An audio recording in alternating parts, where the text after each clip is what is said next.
You know, we recall that after fits and starts, the Port Harcourt refinery is reported to have resumed production. A civil society group, the Concerned Citizens of Nigeria, had challenged the Nigerian National Petroleum Company Limited, NNPCL, over the claim of resumed operations, adding that the refinery had only been converted to a blending plant, only planning to sell imported substandard petrol to Nigerians.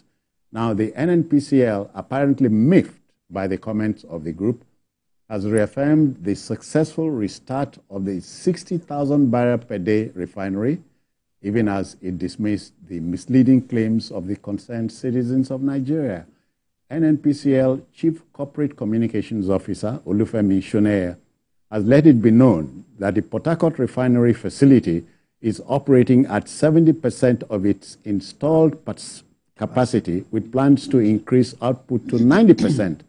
Begs the question, are we home yet, Charles? A very tough one. When you look at what people call lies and counter lies, inshallah, I'm not lying. Alternative facts. Where inshallah, I'm not lying. This time around, there has to be. There have been so many promises and dashed hopes. By the grace of God, inshallah, by so month, we are going to be commencing operation. They dashed it. When there is inshallah, they are saying, they are only leaving it in the hands of God. Of God, yeah. But that's not in the hands of men. No, but when he now said I'm not lying, so no, we but said, you cannot say, yeah, inshallah, I'm not lying. Nobody will say that. Anyway, Charles, it will tell the story. No, inshallah in the beginning. Then, in order to reassure our audience, say wasn't Charles, lying. in the street parlance, when you talk, after talking, you say to God. Are you not? To God who made me. Are you? Is that not another way of saying inshallah? I don't know about them, but me, I don't say. So if you don't swear when you are telling the truth. Okay, but how many people understand that? Have you said so? You're a long boy. Me, a long boy. Me, the guy lying to you.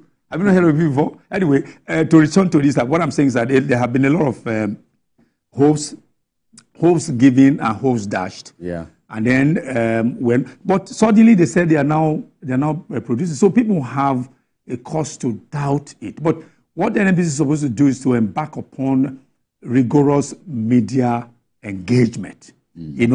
Optics. Get the optics out there. Yes. Let the optics be.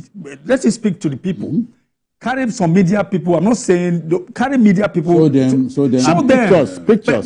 Dangote, when Dangote was going to go to, he took media people. You brought. I was on there that day when you brought the petrol, the other thing. So take from media houses, select media houses, let people see it. So because when you do that, it doesn't even have to be many people. It don't have to be many people. Just select some. Then the optics we reassure the people that did. Right. Pictures don't tell lies. Pictures don't tell lies. Well, pictures tell lies these days anyway. No. No. Yeah, picture. You should take videos. You don't do it for now. With videos. If you send me to NNPC Port Harcourt, I'll come back with fake pictures. No, not you, Jones. No, what we are saying is that... he was just talking. Okay, generally. So what I'm saying first, that when you embark upon this rigorous media engagement, so people will begin to look at the optics and say, okay, yeah, well, this could be even what they call real time operation. Let people see it. When they see it, it will seem what it's going to do is to reduce the level of distrust or mistrust. And then people say, okay, indeed, this might be true. And then one person will tell the other. Then before you know it, people say, okay, let's fold our hands and see. But you see, the thing is, yes, our country has far more champions of pessimism than optimists. Today, people think they can become heroes by simply expressing pessimism about everything. And diffidence. Yeah, okay. I don't understand. Now, what the NNPC is saying is that the so-called resident of that community, who came out to say that it's audio petrol. Yes, kind of. That he said the NNPC is saying that guy what's his name? Even claimed that they were producing 1.4 million barrels. Whereas the capacity of the... It's 60,000. It's 60,000. So that you cannot, that they were not, that the guy was not right. Now, the guy also did not realize that both old and new plants at the refinery share some facilities, storage tanks, power plants, and all that. Yeah. So, and that because of his lack of knowledge, he claimed that it was distributing old stock. The NNPCL was distributing old stock and not in new jerrycans, operating skeletally, and that the PMS truck out was being done at the gantry of the new PH refinery as against the gantry of the old Port Harcourt refinery. So his own argument is for the truck out to have been done at the new Port Harcourt refinery as against the old. It means that it is old work. That they are that they're not together. So what they didn't realize that they found a way to bridge them, and to use same facilities for the two refineries, including storage tanks, power plants, and all. So,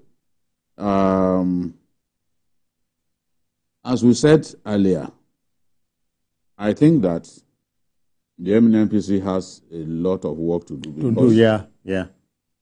Because of the trust deficit that it suffers from. Trust deficit that suffers from so many years. Even if they are trying to do some new things now, people will believe that is it not? It's a cesspool of corruption. Don't listen to them. People will most likely listen to the naysayers. No. BKO to claim that the Port Harcourt refinery is indulging in is essentially a blending plant. That's huge now. But that nomenclature just came very recently when they talk about mortar. Blending. So everybody now flying that kind of blending. The blending thing now, what we were told was, it was Tinubu that owned the plant in Malta. Oh, yes.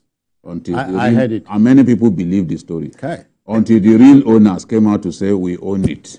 But the people who are saying that Tinubu and his brother, Wale, own the place, they've not come out to apologize when the truth came out. Looking for the next story. Despite the fact that O came out to say, no, it does not belong to us. Many people say, no, they are lying. How can an international company claim that it does not own what belongs to it? I told them, I said, some of these things don't add up. It's just like the argument that, Egypt building, that they are building coastal highway from Cairo Alexandria and all that. Johannesburg, and that the money, the cost is not as high as our own. Egypt only constructed their own portion of a highway running through several countries. That's it. That the distance is about 10,000 kilometers. And you want us to believe that it is possible for the cost of 10,000 kilometers to be lower than what is not even up to 700 or so. 700 kilometers, yeah. Come on. Sometimes when you go on social media, if you want to know people who merely wasted their time in the universities, just go on social media and listen to some of the arguments that they make. The quality of the argument. The quality of the arguments. The lack of quality in the argument. You see that some people merely wasted their time in school. Oh, yeah. You have not even checked. The first thing, check what is the distance. It's not practicable. And you didn't do any investigation. What you are saying is just Egypt's portion. Yeah, of the projected of a road running through several countries. Yeah. And it's not even a coastal road. It's a hinterland now. It's not a coastal road, it's just a super highway. It's not a coastal road. It's the Badagry-Sokoto road that will pass through many states. When you are talking about a coastal road, the cost of building because of the piling that you do, the nature of the soil texture and all that, can actually make road construction more expensive. Yes, it's more expensive to construct roads in the south, because of example, the terrain and than the north. Topography. The north, by nature, flat land. Flat land, they don't have to. Flat land. No trees to be up. They don't have to expend so much. That's it. You know, by way of compacting and all that to make their roads. So the soil texture, swampy environments will make you spend a lot more money. But people who do not have to experience that kind of problem, of course, just great and then it's going to be cheaper. All of these things people need to think about. But you see, we in the media, thankfully we're all in the media. I think going back to NNPC, what they need to do, they need to understand that when you are reacting to a story is costlier. In fact, it's difficult to make the people believe you. But when you are proactive, just as we have suggested, let them get media people over there, get them the optics. They should have taken people there. Taking people there. So you see, if I were a media manager, for example, the biggest critics, you take them. Take them there. Yes. I will identify those who have been telling us exactly all this was useless. Take them there. They come and see. Take them there. So when they see, they will really want to look at and say, okay, this. But you know, the thing is, the moment the president congratulated NNPC, you know, all of those times when they were promising us it will work, President did not utter a word. But the moment he congratulated them for that breakthrough, I knew this time it was real. There are certain things that you put together to come to some conclusions. I knew at that point that it seems that these people have finally found a way to solve this problem. It's only a matter of time, days now.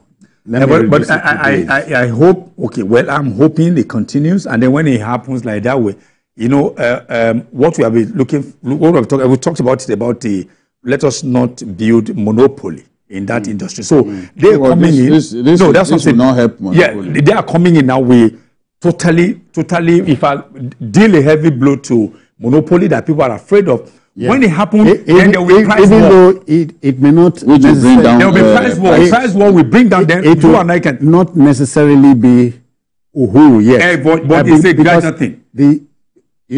The Port Harcourt refinery, this one we are talking about, is about 60,000. Yeah, the older refinery is double this. Yeah, that's why. Which of course they move over. Then by the time they get to worry which is even more modern. Last weekend I traveled to Edo. I had to drive. I spent close to 80,000 naira to fill my tank. But by the time I look at it, going to Ongwa and coming back, I spent 145,000 naira. I mean, that 145,000 naira, about 10 years ago, the truth is, that's a lot of money. The truth is, the era of cheap fuel has gone. It's gone, We have to find a way to adjust. All right, folks, we are done on the matter. But as I said, I was in London. Yes, I saw you with Asna. Far more expensive. I saw you with Asna. Petrol is far more expensive in London than Nigeria. Okay. No, I saw he was you in Asna Stadium? Yes. He was there. He showed.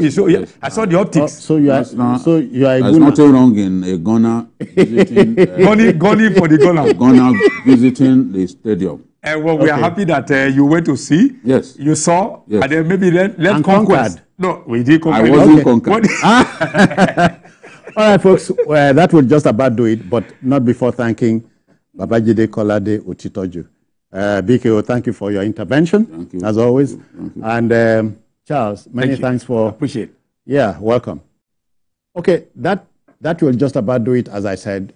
If you missed any part of this program, not to worry. Later tonight at 11, the repeat broadcast will take your airtime. And, of course, on Sunday, we expand the fare for you between 1:30 and 3:30 p.m. We are also on YouTube at youtube.com/TVC News Nigeria. On behalf of the Backroom Boys, I am Citizen Jones Hussein, thanking you for your time. Bye-bye now.